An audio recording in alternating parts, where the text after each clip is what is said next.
Tu es là? Est-ce que tu es là? Est-ce que tu crois que la voie de la pensée est meilleure? Et nous avons aussi Dieu. Et j'ai dit, le tout n'est pas qu'on sache que Dieu parle dans notre pensée, il parle à travers notre pensée. Il y a une chose importante, c'est que cette voix soit vraiment vive, active. Et pour que cette voix soit active, vive, il faut bien que nous nous attachions à Dieu. La Bible dit que celui qui s'attache à Dieu est un même esprit, ou un seul esprit. Ouvre 1 Corinthiens 6, verset 17. 1 Corinthiens 6, verset 17. Rapidement.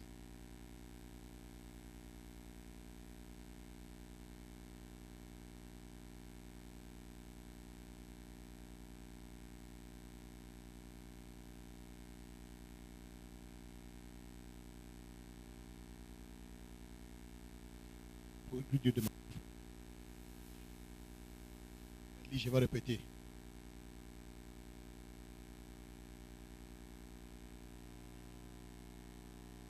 Mais celui qui s'attache au Seigneur est avec lui un seul esprit, ça va. Mais celui qui s'attache au Seigneur est avec lui un seul esprit. J'ai dit que le mot nouma, qui est traduit en français esprit, surtout dans ce contexte, parle de l'esprit rationnel, parle de la capacité humaine de décision et de la pensée. En d'autres mots, celui qui s'attache au Seigneur est une seule pensée avec le Seigneur. Are you there? Celui qui s'attache au Seigneur est une seule pensée avec le Seigneur. Are you there? Donc, pour cultiver cette voie, il faut t'attacher au Seigneur. Ça veut dire, toi et Dieu, vous devenez un au niveau de la pensée.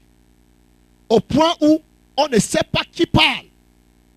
Écoute-moi bien, jusqu'à la mort de Pierre, si Jésus n'avait pas dit à Pierre, c'est que tu viens de dire là, ça vient du Père, Pierre aurait toute sa vie cru que ça venait de lui. Profond. Pour ceux d'entre vous qui exhortaient des personnes, qui encouragent des personnes, il t'est arrivé plusieurs fois d'exhorter une personne, d'encourager une personne, et la personne te dit, hey, comment est-ce que tu as su ces choses? N'est-ce pas? Comment est-ce que tu as su ces choses? Certains d'entre vous, vous partez jusqu'au point où la personne s'émerveille. La personne dit, mais tu es en train de lire mon cœur, tu fais comment pour savoir ce qui se passe dans mon cœur? Ça m'est arrivé plusieurs fois où je parle à des personnes comme, parce que tu lis mon cœur. Est-ce que je savais ce qui est dans son cœur? Non. Est-ce que je savais même quelque chose? Non. Mais qu'est-ce qui se passe? C'est que Dieu est en train de pousser sa pensée à travers ma pensée. Are you getting the thing? La Bible dit dans Ésaïe 50, verset 7. Le Seigneur, l'Éternel m'a donné une langue exercée pour que je sache soutenir par la parole l'esprit qui est abattu, ou bien le cœur abattu. Il éveille chaque matin mon oreille pour que j'écoute comme écoutent les disciples. Maintenant, comment est-ce que Dieu me donne une langue exercée pour que je puisse soutenir par la parole celui qui est abattu? En réalité, ce n'est pas une langue exercée que Dieu me donne. Ésaïe voulait amener cela seulement à notre compréhension naturelle. Amen. Ta langue n'est que le résultat de ce qui se trouve au niveau de ta pensée. Est-ce que je parle à quelqu'un? Ta langue articule plutôt les mots. En effet, l'articulation des mots qui viennent de ta langue, et la source originale vient de ta pensée. Donc, c'est en fonction de ta pensée que ta langue articule les mots. Est-ce que tu es dans la salle? Est-ce que tu comprends ce que je dis? Donc, l'articulation de ta langue vient de ta pensée. Donc, en réalité, qu'est-ce qui se passe? C'est que Dieu a mis dans mes pensées les mots appropriés, ou bien la pensée appropriée, pour soutenir celui qui est abattu. Est-ce que je parle à quelqu'un? Dieu a mis dans mes pensées les pensées appropriées pour soutenir le cœur brisé. Quand cette pensée est dans ma tête, j'articule les mots qui correspondent à la guérison de cette personne. Et comment y arriver? Il dit, il éveille mon oreille, il éveille chaque matin mon oreille pour que j'écoute comme écoutent les disciples. Est-ce que tu me suis? Chaque matin, Dieu éveille mon oreille. En d'autres mots, Dieu veut que je m'approche plus près de lui. Pour qu'il éveille mon oreille. Pour que j'écoute comme les disciples.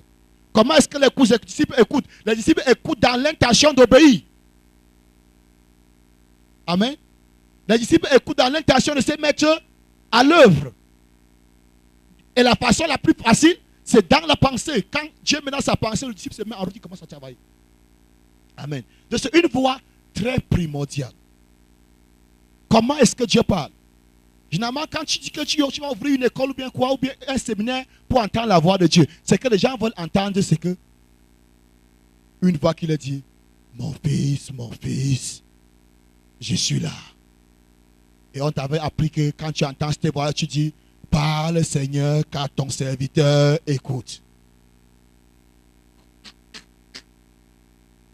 Hello. Certaines choses sont des choses vétérotestamentaires qui n'ont plus leur place dans le Nouveau Testament. Tu as déjà compris un jour, Jésus lui-même, de sa bouche jusqu'à ce qu'il meure, a dit un jour aux disciples que si vous voulez entendre la voix de Dieu, si vous entendez, il va dire, parle car ton serviteur écoute. Ou bien l'un des disciples. Hello. Ne copiez pas. Il y a certaines choses qui étaient pour un temps, pour une dispensation donnée. Amen. Est-ce que tu comprends ça? Quand il y a un changement de dispensation, les choses changent. Tu ne verras pas dans le Nouveau Testament. Ainsi par l'Éternel. Non. Les quelques rares versets, ou 4 ou 5 versets qui parlent de la déclaration de ainsi par l'Éternel, c'est généralement des versets qui font référence à l'Ancien Testament. Va lire bien. C'est des choses qui font référence à l'Ancien Testament. Donc, ça veut dire un auteur du Nouveau Testament est en train de citer certains écrits de l'Ancien Testament. Mais dans le Nouveau Testament, il n'y a pas de choses comme ainsi par l'Éternel. Pourquoi? Parce que dans le Nouveau Testament, les chrétiens du Nouveau Testament ont la pensée de Christ. C'est avec cette pensée de Christ qu'on a écrit la Bible. Ou qu'on a écrit le Nouveau Testament. Ces personnes croyaient qu'ils exhortaient les églises, qu'ils encourageaient les églises. C'était des lettres, non? Ce sont des lettres, non? Épîtres aux Romains, même Actes et Luc, sont des lettres qu'on a envoyées chez des personnes pour les encourager, pour les bâtir dans leur foi. Mais sans savoir qu'ils écrivaient la pensée de Dieu qui devait gouverner l'église jusqu'à la seconde venue de Christ. Qui pouvait dire à Luc que la lettre qu'il écrivait à Théophile, l'évangile de Luc, était la parole de Dieu pour le monde entier? Non, va lire. Il a écrit à Théophile, très excellent Théophile, Actes et Luc. Il écrivait à Théophile. C'est une seule personne. Hello. Le livre de Jean. 1 Jean, 2 Jean, 3 Jean. C'était pour encourager les églises. Qu'il y a tel père, tel frère, il ne nous reçoit pas. Et il empêche ceux qui vont nous recevoir de nous recevoir.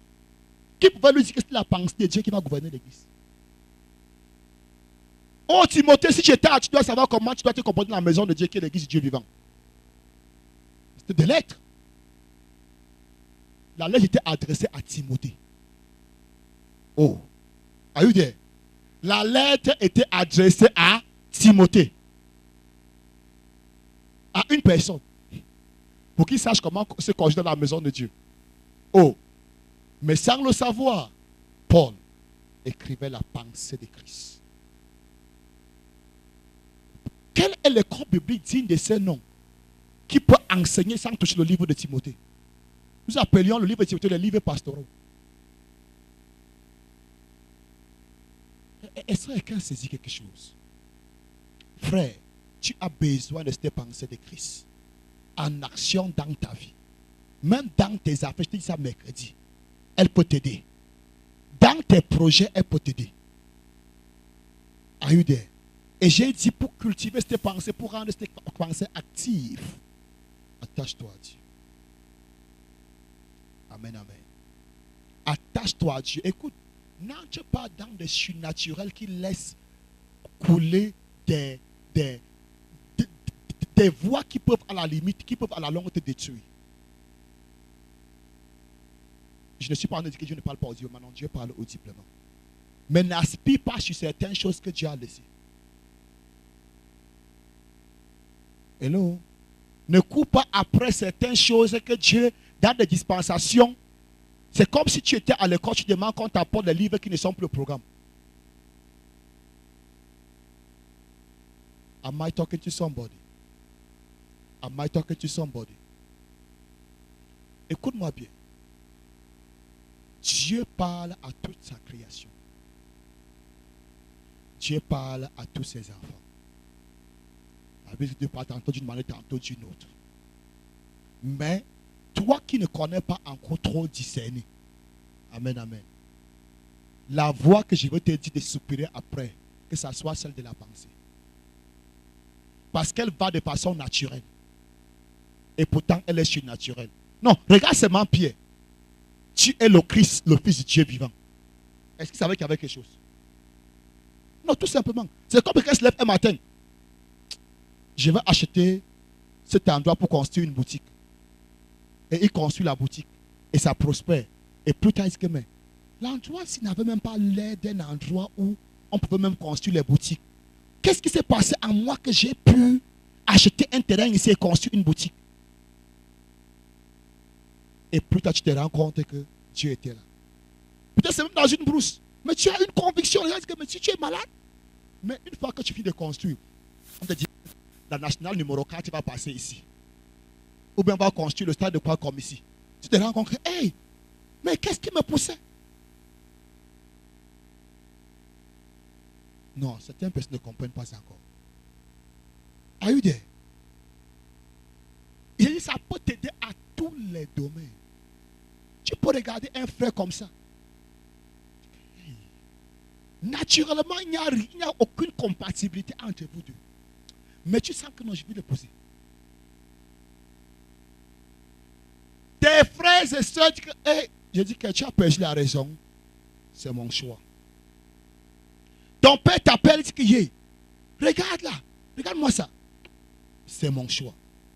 C'est mon choix, c'est mon choix. Toi-même, quand tu raisonnes, comme le frère, c'est là, telle tribu, l'école même, sa façon de parler, il n'y a rien en lui qui attire même quelque chose de bien. Mais tu as cette conviction. Ah, Seigneur, c'est mon choix. Et il peut mettre vraiment tortort vrai. Mais un an de mariage après, 2 ans de mariage après, il commence à manifester une sagesse en homme. Il commence à manifester les grâces de Dieu en homme. Et tu commences à comprendre que, hey, la fête, ça ne pouvait pas être moi, ça ne pouvait qu'être Dieu. Are you there? Quand ces choses opèrent, des fois tu entres dans des projets que, en temps normal, aucune étude ne peut accepter ces projets. Il en va de même aussi pour le côté négatif. Ça veut dire même le diable aussi parle par la pensée et dans la pensée. Donc, d'où il est très important de t'attacher à Dieu. Une chose est sûre, une vie de consécration, une vie de prière, une vie de lecture ne laisse pas l'occasion à Satan de parler dans ta pensée. Ou même s'il parle, tu seras. Parce que s'il ne pas parler, c'est trop dit. S'il a parlé à Jésus, tu sais qui? Combien d'entre vous savent que quand on dit que Satan a parlé à Jésus dans le désert, combien d'entre vous savent que c'était dans la pensée? Oh, donc tu croyais que Satan est venu comme ça, il parlait comme ça, Jésus répondait. Non. C'est pour ça que j'aime le film de Campus pour Christ. On voit seulement le serpent et on entend la voix. Il parlait où? Ici.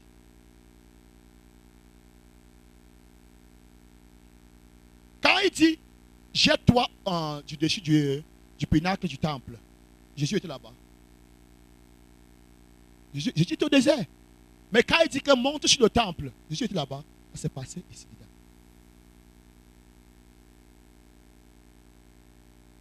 Oui, mais au niveau de la pensée. Donc tu penses que les gens sont restés au temple comme ça, ils ont vu Jésus sur le temple? Je te pose la question, tu penses que s'il avait transporté jusqu'à le mettre au-dessus du temple, physiquement, on devait le voir, non? quand on a transporté quoi? En esprit, dans la pensée. Est-ce que tu es là? Écoute-moi bien. Dieu, comme Satan et ton âme, parle plus dans ta pensée qui n'est pas d'une voix audible. Est-ce que tu es là? Mais je vais te dire quelque chose. Si tu lis ta Bible, si tu pries, je ne peux pas te dire que Satan ne doit pas te parler. Mais tu sauras que c'est lui qui a parlé. Un jour, Dieu m'a dit, la raison pourquoi... Non, la première des choses qu'il m'a dit, c'est que aussi longtemps que vous êtes dans cette chair, vous aurez toujours à entendre ces trois voix. Ma voix, votre voix et la voix de Satan. Aussi longtemps que vous serez dans cette chair, vous aurez toujours à entendre ces trois voix. Ma voix, dans la voix de Dieu, votre voix à vous et la voix de Satan. Ce qui m'avait intéressé beaucoup plus, c'est qu'il a mis la voix de Satan en dernier lieu. Parce que tu parles, ta voix te parle plus que même Satan. Et généralement, c'est ta voix là que tu confonds souvent à la voix de Dieu. Plus tard, il m'a dit, dans la même période, il a dit, la raison pourquoi mes enfants ne discernent pas laquelle des trois voix est la mienne, c'est à cause des ténèbres dans leur cœur. Ou encore à cause des ténèbres dans votre cœur. La raison pourquoi mes enfants ne discernent pas laquelle des trois voix est la mienne, c'est à cause des ténèbres dans le cœur. Si les ténèbres nous empêchent de discerner les trois voix, laquelle des trois voix est la voix de Dieu, alors la lumière nous aidera à discerner laquelle est sa voix. Et la lumière là, c'est où? Dans la parole de Dieu. Ta parole est une lampe à mes pieds, une lumière sur mes sentiers. Donc plus tu lis la Bible, plus tu es sensible à discerner qui parle. Are you there? Regarde un petit peu Élie dans la cave. L'Éternel Dieu dit, je veux passer. Devant l'Éternel, il y eut un vent qui déchira les montagnes. Et de façon naturelle, Élie sut que Dieu n'était pas dans le vent. Tu as déjà lu ça, non? Non, il n'a pas eu la vision. Tout d'un coup, il a su que Dieu n'est pas ici. La terre a tremblé. Il a su. Et pourtant, hier, Dieu a parlé par ces voix, n'est-ce pas? Sur la même montagne. Il était à Horeb. La même montagne sur laquelle Dieu a parlé, la terre tremblait. Là, j'ai dit la même montagne, Dieu a encore fait trembler la terre. Et il a dit que Dieu n'est pas dedans. À dire quelque chose. Si c'était toi et moi, naturellement, on est dans le même endroit où Moïse et les enfants d'Israël étaient. Dieu a parlé. La terre a tremblé. On a vu le feu. Et le même feu sort. Et la terre tremble. Et le vent souffle. Et il dit que Dieu n'est pas dedans. Amen, amen.